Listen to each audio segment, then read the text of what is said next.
اللهم صل وسلم وبارك على سيدنا محمد وعلى اله وصحبه اجمعين. صباح الفل، صباح الورد، صباح الياسمين، صباحكم مليان خير ورضا وامل وتفاؤل واطمئنان وراحه بال، من غير لا فرد بقى ولا عجن ولا لت ولا كلام من ده. هتعملي احلى فطيره حلو بالكاستر، طعمها تحفه وجباره وخطيره، مورقه كده ومقرمشه كده وطعمها خطير. وبلفة جلاش هتعمليها من غير ما تتعبي نفسك في فرد ولا في عجن. تعالوا نشوف عملناها ازاي بالطعم والقرمشة الخطيرة دي.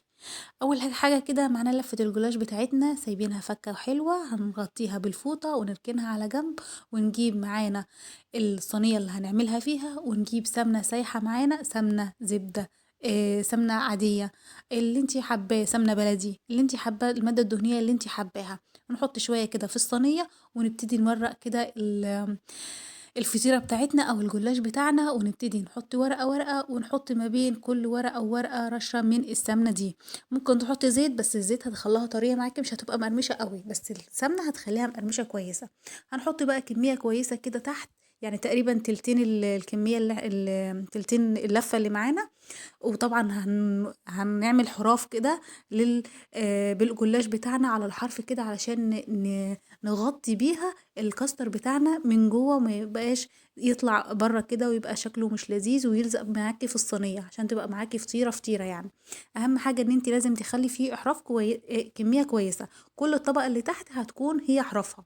هاحط بقى الكمية بتاعتي طبعًا زي ما قُلنا 3/4 الكمية، ونجيب بقى الكاستر بتاعنا علشان نعمله. معايا نُص كيلو من اللبن، هاحط عليه أدي معلقة، 2، 3، 4، 3 ونُص من السكر على السكر على حسب الرغبة، ونحط معلقتين ونُص من الكاستر على حسب برضه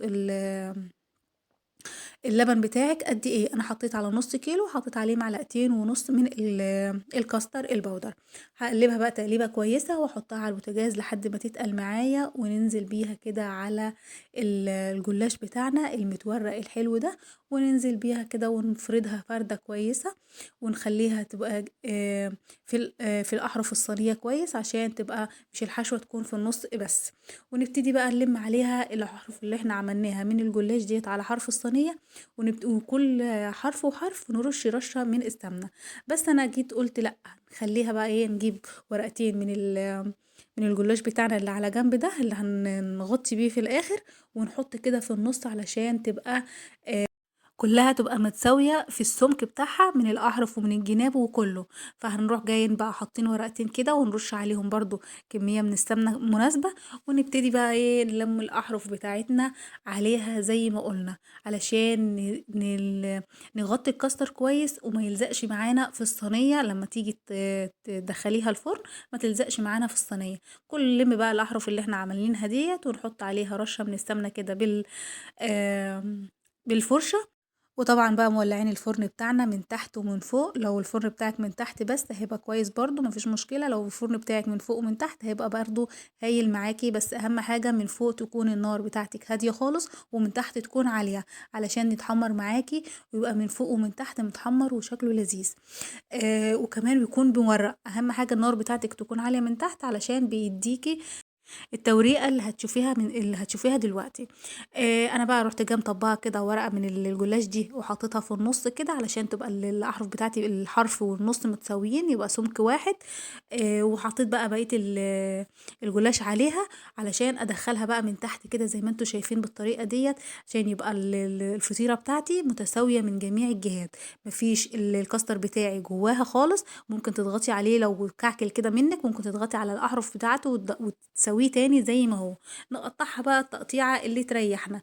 أنا هاقطّعها التقطيعة المثلثات ديّة أو السمبوكسات على حسب أنتِ بتقولي عليها إيه، وهاروح جاية مقطّعاها وحاطة فوقها السمنة بتاعتي. وطبعًا الفرن زي ما قُلنا متولّع على نار عالية، علشان لمّا تدخل فيها تتحمّر معانا وتكون قابة كده وتبقى زي الفطير بالضبط. طبعًا خلّي بالِك منها، لإنها الجلاش بيتحرق بسرعة، فخلّي في الرف اللي في النُص تكون، وما تخلّيهاش قريّبة أوي من النار، تخلّيها في رف تحتيه، علشان تبقى معاكِ مضبوطة، من تحت ومن فوق تبقى متحمّرة كويس زي ما هتشوفوها دلوقتي. هاحط بقى كمية السمنة بتاعتي، علشان ادخلها الفرن بعد ما سخن معايا. اهم حاجة كده غرقيها بالسمنة كده علشان لو تتحمر كلها معاكي وتبقى شكلها لذيذ. نسويها كده بالفرشة ونسوي السمنة بتاعتنا وندخلها بقى الفرن. وتعالوا بقى بصوا على الجمال والحلاوة والتوريقة شايفين الجمال تحفة وهي سخنة كده. ننزل عليها بالشربات بتاعنا. الشربات ده كوبايتين سكر على كوباية ونص مية، حطيتهم على البوتاجاز لحد ما غليوا، ونزلت عليهم بنص ليمونة وسبتهم يغلوا 5 دقايق بالظبط، وطفيت عليها وسبتها تبرد على جنب. الجلاش سخن، السيرب بتاعه بارد. ويا دوبك طلعتها من الفرن، نزلت عليها بالسيرب بتاعها كويس. شايفين متحمرة من تحت ازاي؟ شايفين الجمال؟ حاجة كده تحفة مورقة، وكمان طعمها خطير، والكاستر بتاعها يجنن. حاجة كده جبارة، جربيها ومش هتندمي. لو انت مش حابة تعملي فطير، ممكن عندك لفة جلاش هتعملي بيها. حاجة كده جبارة وخطيرة. جربيها وقولي لي رأيك فيها ايه. كده الفيديو بتاعنا النهارده خلص. يا رب الفيديو يكون عجبكم. لو الفيديو عجبكم ما تنسوش لايك وشير وسبسكرايب لمطبخ سمسم عشان يوصلك كل فيديوهاتي. وكمان ما تنسينيش في كومنت لذيذ من كومنتاتكم الجميله. شايفين متحمره من تحت ازاي وكمان من فوق ومورقه وطعمها خطير وجباره. جربيها وقولي لي رايك فيها ايه. تعالوا بقى ندوق ونشوف طعمها عامل ازاي. شايفين التوريقه ولا متحمره من تحت؟ وحاجه تحفه تحفه تحفه. والكاستر كده قشطه كده من جواه.